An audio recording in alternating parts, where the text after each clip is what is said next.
Chhatrapati संभाजीनगरमधील hotel व्यावसायिक प्रितेश जयस्वाल यांच्याबाबत घडलेला प्रकार हा धक्कादायक असल्याचं सांगत ठाकरेंच्या शिवसेनेचे नेते अंबादास दानवेंनी कायद्याचे रक्षक की वर्दीची गुर्मी असा सवाल उपस्थित केलाय।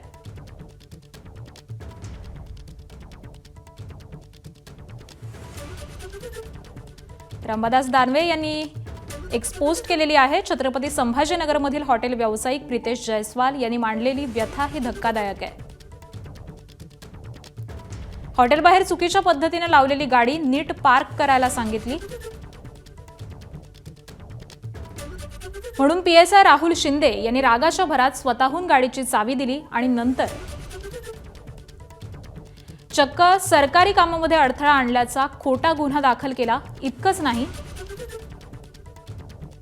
तर रात्री 5-6 पोलीस कर्मचाऱ्यांना घेऊन हॉटेलवरती जात भर चौकामध्ये अर्वाच्य भाषेत शिवीगाळ करत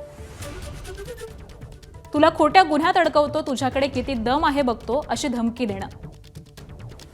हा पोलीस खात्याचा कोणता शिष्टाचार आहे? जर सीसीटीव्ही फुटेज तपासले तर दूध का दूध होईल। सामान्य नागरिकांनी शिस्त पाळायला सांगणं हा गुन्हा आहे का?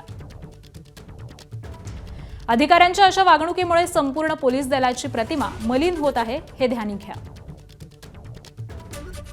तर अशी ही एक्सपोज अंबादास दानवेंनी केली आहे।